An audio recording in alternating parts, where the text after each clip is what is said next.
안녕하세요. 함께 시편 노영민 목사입니다. 여러분은 예수님을 처음 인격적으로 만나 구주로 고백하게 된 그 순간을 기억하십니까? 어떤 계기를 통해 기도 모임이나 아니면 목사님의 말씀을 통해 예수님을 인격적으로 만나게 되는 그 순간을 말하는 것입니다. 이제는 예수님이 머리로만 지식적으로만 고백하는 것이 아니라 내 마음의 고백으로 구주로 믿어지게 되는 순간입니다. 신학적인 용어로 이 순간을 칭의라고 합니다.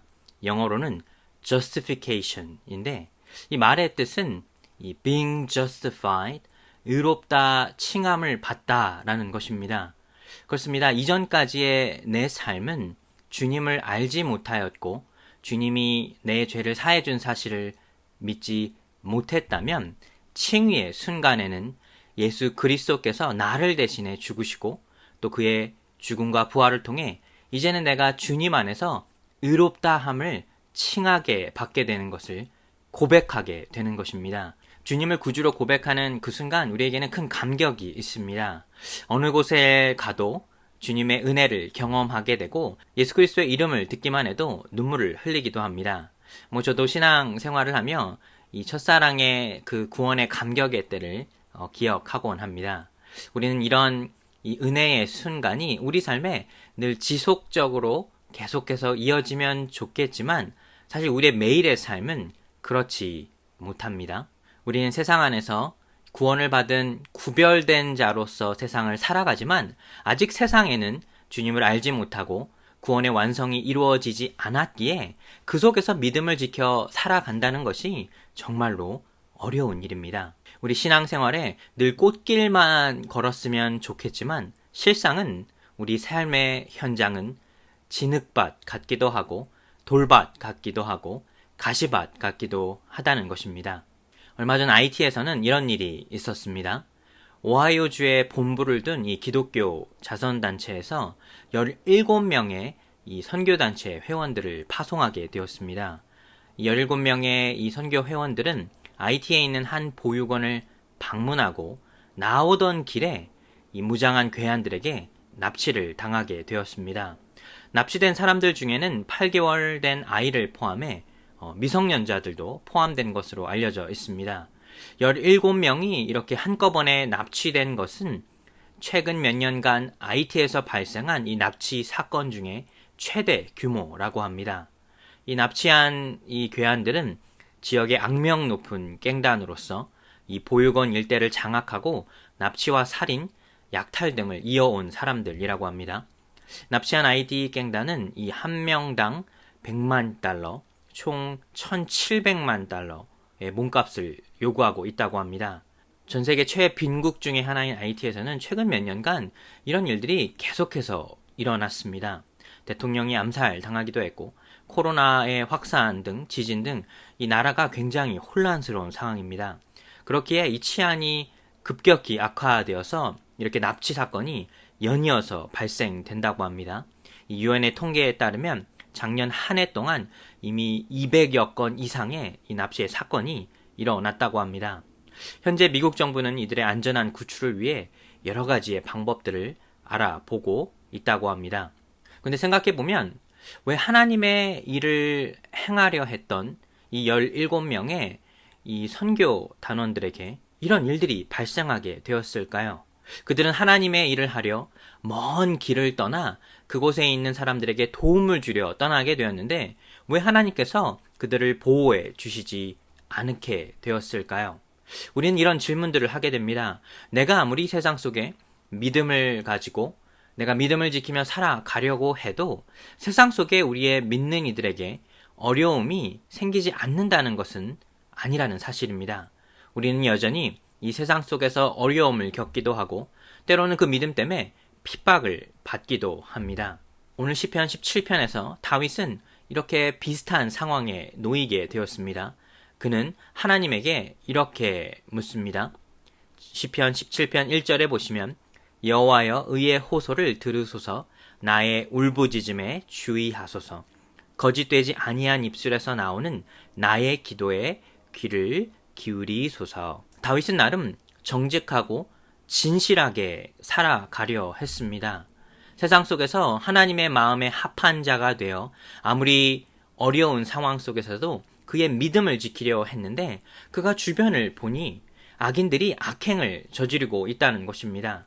그 속에서 그는 하나님은 어디에 계시는지, 하나님께서 나의 기도를 들어달라 호소하고 있는 것입니다. 사랑하는 여러분, 우리가 주님 안에 그 구원의 감격의 은혜를 경험했다고 해서, 내가 주님을 믿고 의인의 길을 걸어간다고 해서 나에게 악인이나 악행들이 찾아오지 않는 것은 아니라는 사실입니다.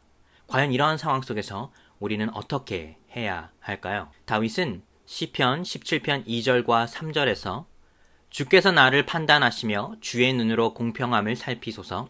주께서 내 마음을 시험하시고 밤에 내게 오시어서 나를 감찰하셨으나 흠을 찾지 못하였사오니 내가 결심하고 입으로 범죄하지 아니하리이다. 다윗은 이렇게 말하는 것입니다. 주님께서 나를 판단해 주시옵소서. 주님은 누구보다 내 마음을 아시고 나에게 잘못한 일이 없음을 아시는 분이십니다. 나는 그 어떠한 악행도 저지르지 않았으며 그 어떠한 악한 말도 하지 않았습니다. 저는 이 고백이 참 놀라운 고백이라 생각이 듭니다. 다윗은 분명히 어려운 상황 속에서 악인들의 악행을 경험하게 되었습니다. 생각해보면 다윗의 삶에는 그는 참 여러 가지의 어려운 일들을 많이 겪었습니다. 때로는 그 어려운 상황 속에서 넘어지기도 하였고 시험을 당하기도 했습니다. 하지만 다윗은 늘 하나님 보시기에 하나님의 마음에 합한 자가 되어 늘 주님을 쫓기를 원했다는 것입니다. 하지만 그런 그에게도 이런 어려운 일들과 핍박과 고난은 끊임없이 찾아오게 되었다는 것입니다. 우리는 여기서 한 가지를 기억해야 합니다. 나의 믿음의 상태와는 별개로 우리의 삶 속에서 우리는 어려움을 겪을 수도 있고 때로는 악한 일을 당할 수도 있습니다. 하지만 그 속에서 우리는 주님을 바라볼 수 있어야 하며 주님이 그 누구보다 나를 아시는 분이시라는 사실을 기억해야 합니다. 다윗은 시편 17편 8절과 9절에 나를 눈동자같이 지키시고 주의 날개 그늘 아래에 감추사 내 앞에서 나를 압제하는 악인들과 나의 목숨을 노리는 원수들에게서 벗어나게 하소서. 다윗은 한 가지를 결정하게 되었는데 그는 오직 하나님만을 바라보기로 했다는 것입니다. 하나님께서 그를 눈동자같이 지켜주시고 그의 그늘 아래 그를 보호해 주실 것이라는 사실을 깨달았기 때문입니다.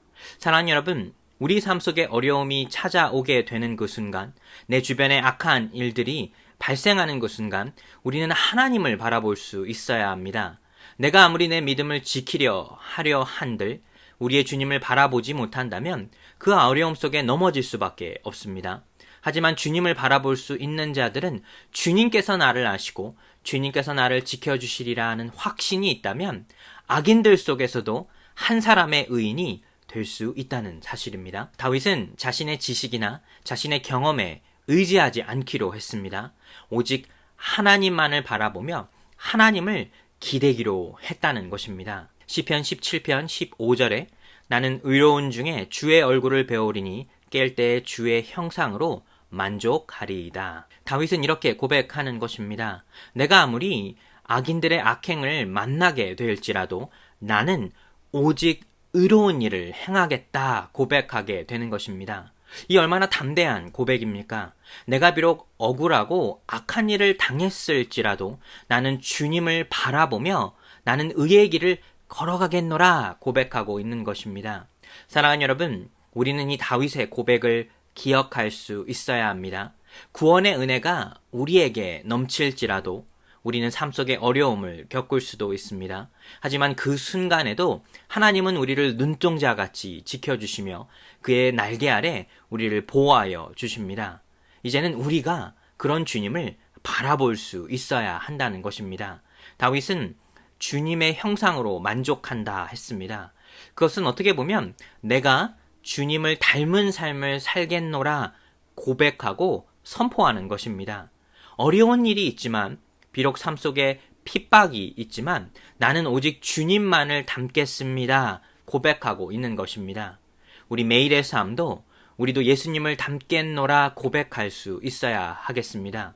비록 어려운 일들이 있지만, 비록 나의 삶에 악인들이 악행을 저지를 때에도 우리는 오직 예수 그리스도의 모습만 담겠습니다. 고백하실 수 있는 여러분의 삶이 되시기를 예수님의 이름으로 축복하여 드립니다. 제17편 다윗의 기도. 여호와여, 의의 호소를 들으소서. 나의 울부짖음에 주의하소서. 거짓되지 아니한 입술에서 나오는 나의 기도에 귀를 기울이소서. 주께서 나를 판단하시며 주의 눈으로 공평함을 살피소서. 주께서 내 마음을 시험하시고 밤에 내게 오시어서 나를 감찰하셨으나 흠을 찾지 못하셨사오니 내가 결심하고 입으로 범죄하지 아니하리이다. 사람의 행사로 논하면 나는 주의 입술의 말씀을 따라 스스로 삼가서 포악한 자의 길을 가지 아니하였사오며 나의 걸음이 주의 길을 굳게 지키고 실족하지 아니하였나이다. 하나님이여, 내게 응답하시겠으므로 내가 불렀사오니 내게 귀를 기울여 내 말을 들으소서. 주께 피하는 자들을 그 일어나치는 자들에게서 오른손으로 구원하시는 주여, 주의 기이한 사랑을 나타내소서. 나를 눈동자같이 지키시고 주의 날개 그늘 아래 감추사 내 앞에서 나를 압제하는 악인들과 나의 목숨을 노리는 원수들에게서 벗어나게 하소서. 그들의 마음은 기름에 잠겼으며 그들의 입은 교만하게 말하나이다. 이제 우리가 걸어가는 것을 그들이 애워싸서 노려보고 땅에 넘어뜨리려 하나이다. 그는 그 움킨 것을 찢으려 하는 사자 같으며 은밀한 것에 엎드린 젊은 사자 같으니이다.